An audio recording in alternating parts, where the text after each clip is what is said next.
안녕하세요. 한의사 강용익입니다. 중년이 되면 참 아픈 데가 많아집니다. 몸 여기저기에서 예전에 젊었을 때는 나타나지 않던 건강의 적신호들이 나타납니다. 나이 탓도 있고 과로나 스트레스 등도 연관이 됩니다. 가정이나 직장에서 신경 써야 할 일들도 점점 더 늘어만 갑니다. 그러다 보면 자신의 건강은 미처 챙기지도 못하기가 쉽습니다. 근데 몸이 아프고 주변과의 갈등이 자꾸 반복된다면 단순히 건강검진만 할 게 아니라 자신의 삶의 가치관을 중간 검진해 보는 것도 필요합니다. 자신의 가치관이 너무 옛날 버전 그대로여서 현재의 문제를 해결하지 못하는 것은 아닌가를 점검해야 합니다. 자동차 내비게이션도 주기적으로 업그레이드를 안 해주면 새로 생긴 길은 찾아가기가 어렵습니다. 성장 과정에서 최적화된 이후로 중년에 이르기까지 대부분은 한 번도 제대로 업그레이드 없이 살아온 분들도 많습니다. 그러다 보니 어릴 때와는 다른 새로운 환경이 되면 오히려 기존의 가치관들이 문제를 일으키는 원인이 된다는 겁니다.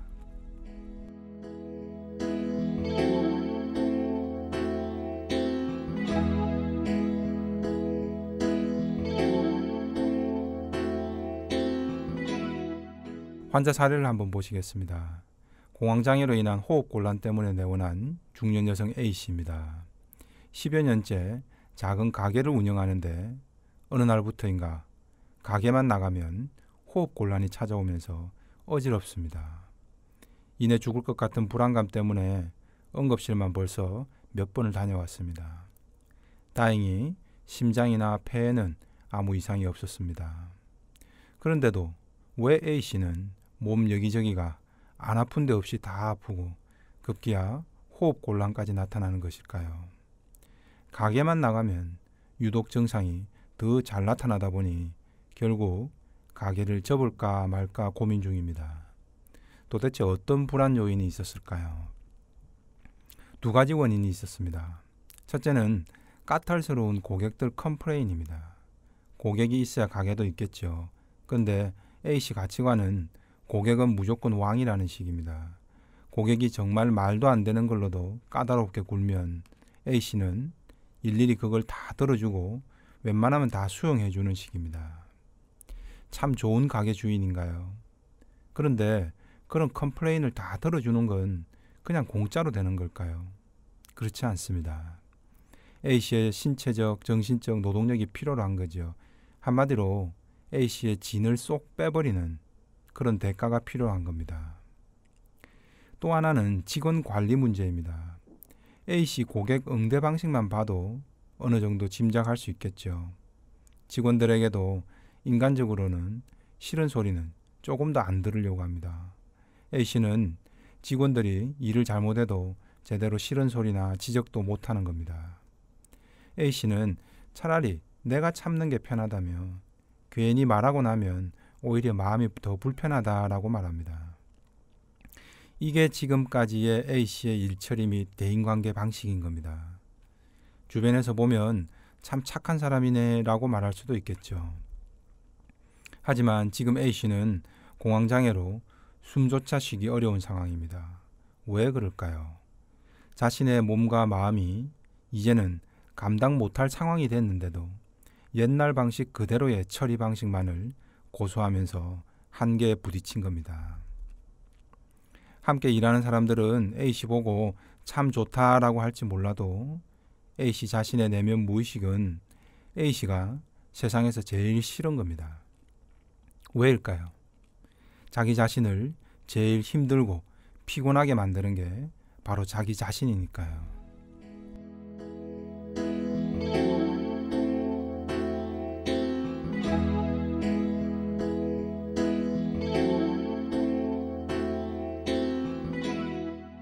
A씨의 무의식은 지금 이렇게 말하고 있는 겁니다. 아니, 내 몸의 주인은 늘 나보고 참으라고만 한다. 고객이 진상을 부려도 참으라고, 직원이 말썽을 부리고 일을 안 해도 참고, 싫은 내색은 하지 말라고 한다. 자기 체면만 생각하느라 나만 생고생을 시킨다. 이게 하루 이틀 일도 아니고 벌써 10년, 20년째 이러고 있다. 그런데 앞으로도 계속 나보고 이러고 살라고 한다. 나는 도저히 이대로는 계속 못 살겠다. 이제 나는 우리 주인 말을 못 따라하겠다. 배째라. 나는 우리 주인 말 안 들으련다. 이렇게 돼버리는 겁니다. 이걸 정신의학적으로는 무의식적 저항에 부딪혔다라고 표현합니다. 그래서 A씨의 무의식이 A씨 자신에게 공황장애를 통해서 계속 호소하고 있는 겁니다. 물론 A씨가 지금까지 이렇게 살아왔기에 자수성가할 수 있었던 겁니다. 열심히 잘 살아온 겁니다. 하지만 중년이 된 이제는 그 방식으로는 한계에 부딪힌 겁니다. 바꿀 때가 된 겁니다. 젊어서야 그렇게 진을 빼주고 살아도 견딜 수 있었던 겁니다. 하지만 지금은 중년이 된 지금은 체력도 정신력도 그렇게 받쳐주지도 못합니다. 결국 지쳐서 쓰러지게 만드는 겁니다. A씨 가치관은 상황 불문하고 웬만하면 참고 맞춰주고 내가 다 해결해야 한다는 겁니다. 자신의 짐이 점점 더 커질 수밖에 없겠죠. 그래서 이 가치관으로는 내가 이제 못 버티겠다는 신호인 겁니다. 마치 노조가 파업 선언을 하듯이 A씨 무의식이 A씨 몸에 대고 파업 선언을 해버린 것이 일종의 공황장애로 나타난 겁니다. 이젠 일처리나 대인관계 방식을 업그레이드하고 변화를 줘야 합니다. 너무 고객이 말도 안 되는 진상을 부린다? 적절히 끊어내야 합니다. 그런 고객까지 다 품고 가려면 A씨가 골병이 드는 겁니다. 직원 관리도 마찬가지입니다. 일을 적당히 사무적으로 하는 게 현명한 겁니다. 중년에 내가 아파 죽고 난 뒤에 사람들이 나보고 참 좋은 사람이었는데 그 말 들으면 뭐합니까? 내가 건강하게 살아서 행복을 누리는 게 우선이죠. 가게 일을 사무적으로 처리하기로 삶의 방향을 바꾸고 한약치료도 병행하면서 몸도 많이 회복됐습니다. 그런데 어느 날 갑자기 치료 중에 다시 발작이 찾아왔습니다. 알고 보니 친정어머니 칠순잔치를 자신의 집에서 치르기로 한 것이 화근이었습니다.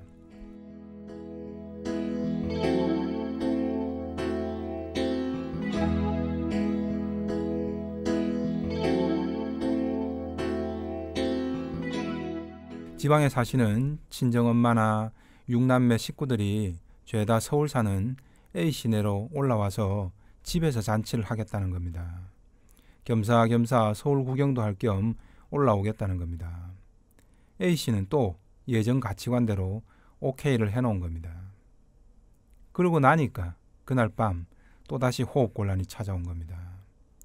A씨의 무의식이 또 못 견디겠다고 바뀐 줄 알았더니 또 예전처럼 나한테 일어나 싶어서 무의식적 저항이 또 나타나는 겁니다. A씨는 자신의 엄마와 친정 형제들 사이에서 또 사람 좋은 모습으로 살고 싶다는 예전의 가치관으로 돌아간 겁니다. 근데 또 한편 생각하니까 도저히 엄두가 안 나는 겁니다. 6남매 식구들과 그 조카들까지 죄다 올라오면 20여 명이 훌쩍 넘고 그 식솔들 밥해 먹이고 잔치상 준비하고 그리고 잔치 끝나면 서울 나들이 모셔야 하고 그리고 자신의 집에서 잠자리까지 준비해야죠. 동생들이 일을 잘 도와준다고 해도 어디까지나 손님인 거죠. 얼마 뒤에 있을 이런 일들이 파노라마처럼 쭉 연상이 되는 순간 바로 공황발작이 또 나타나는 겁니다. 칠순잔치인데 안 하자니 마음에 걸리고 또 다른 친정 형제들 보기에도 마음이 불편한 겁니다. 그런데 그런 양심을 충족시키자니 또한 자신이 몸과 마음으로 감당해야 할 엄청난 일거리가 바로 눈앞에 선합니다. 이러지도 저러지도 못하는 진퇴양난에 갇혀버린 거죠. 어떻게 해야 할까요? 오지 말라고 해야 합니다. 잔치 준비도 몸이 아프다는 적당한 이유를 들어서 식당에서 해결해도 됩니다. 형제들은 자신들이 직접 준비하는 것이 아니기에 기왕이면 정성이 듬뿍 담긴 칠순상을 집에서 해드리자라고 말은 할 수 있습니다. 하지만 그 정성을 누가 쏟아야 할까요? 결국 A씨가 주도적으로 감당해야 하는 겁니다. 왜요? 지금까지 그래 왔으니까요. 그래서 다른 형제들도 A씨가 얼마나 힘들어하는지를 잘 모릅니다. 왜요? A씨는 지금까지 그런 일들을 티내지 않고 혼자서도 다 잘 참아왔으니까요. 다른 형제들은 잘 차려진 잔치상을 손님처럼 와서 받고 한 이틀 놀다가도 됩니다. 하지만 A씨는 그 20여 명을 이틀 동안이나 뒷감당을 해야 합니다. 이런 패턴은 결국 A씨 스스로가 자초해 온 겁니다. 그래서 이제는 더 감당을 못하겠다고, 도저히 감당을 못하겠다고 다시 A씨의 온몸이 저항을 하면서 신호를 보내오는 겁니다. 근데 A씨는 고객이나 직원 관리에서 그런 경험을 하고도 또 가족들 문제에서는 예전 버전 그대로를 하려고 했던 거죠. 자신의 기본적인 욕구는 억압해버리고 상대의 요구에 또 맞춰주려는 가치관을 반복하려 했던 거죠. 단박에 다 안 바뀌겠죠. 하지만 제 명을 다 누리기 위해서는 필사적으로 바뀌어야 합니다. 안 그러면 몸고생, 마음고생하다가 희한한 병에 걸리게 됩니다. 중년기에 이런 아픔을 통해 자기 삶에 반전을 꾀해야 합니다. 그래야 자신의 노후도 편안해집니다.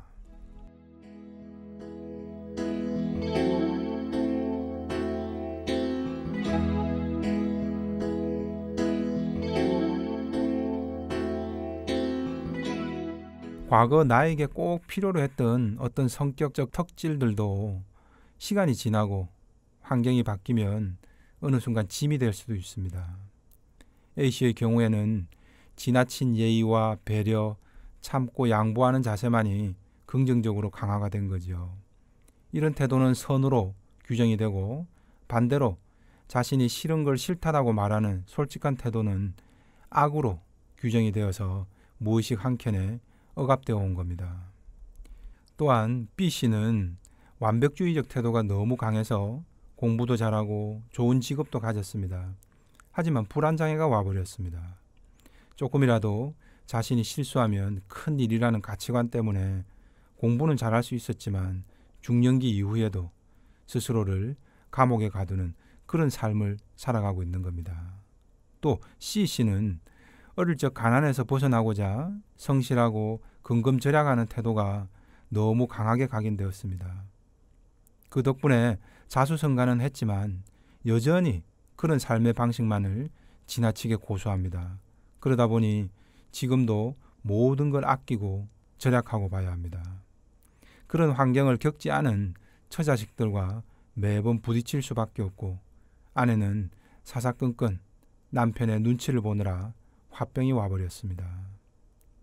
D씨는 오로지 열심히 공부만, 일만 하는 것이 자신의 아버지처럼 불행해지지 않는 길이라는 생각에 경제적으로, 시간적으로 여유가 있어도 여가를 즐기고 쉬는 것을 허용하지를 못합니다. 일 중독자인 자신에게 뿐만이 아니라 가족들에게도 이런 가치관을 강요하면서 결국 행복과는 멀어지는 삶 속에서 고통을 받고 있었습니다. 이분들은 모두 생애 초기에 자신의 삶에서 꼭 필요했던 요소들을 강화시킨 겁니다. 대신 그 반대되는 내용들은 모조리 억압한 거죠. 정신의학에서는 그림자라고도 말하는데 보통 중년기 이후에 이런 억압된 그림자가 갑자기 A씨처럼 문제로 터져 나옵니다. 근데 과거에 규정된 선과 악의 모습에서 유연성을 발휘하지 못하고 경직되어 버리면 더 큰 어려움을 겪게 됩니다. 인간은 누구나 전환기를 맞게 됩니다. 이 시점을 알리기 위해 상당한 고통을 수반하는 신호성을 울리게 됩니다. 그래서 중년기에 아프게 됩니다. 그러나 이를 그저 몸의 문제로만 여기거나 고통스럽다며 피하기만 해서는 해소되질 못합니다. 노년기에도 계속해서 쫓아와서 괴롭히게 됩니다. 대신 중년기의 이런 고통을 삶의 전환기 신호로 받아들이고 과거 자신의 가치관에서 결정된 선과 악을 서로 뒤바꾸어주는 노력을 한다면 당장 직면한 삶의 문제와 심신의 고통도 빠르게 해소될 수 있습니다. 또한 더욱 융통성 있는 노년기를 맞이할 수 있게 되죠. 이처럼 한 인간의 삶에도 순환 개념이 고스란히 적용되어야 하는 겁니다. 이상 한의사 강윤혁의 심통부리기였습니다.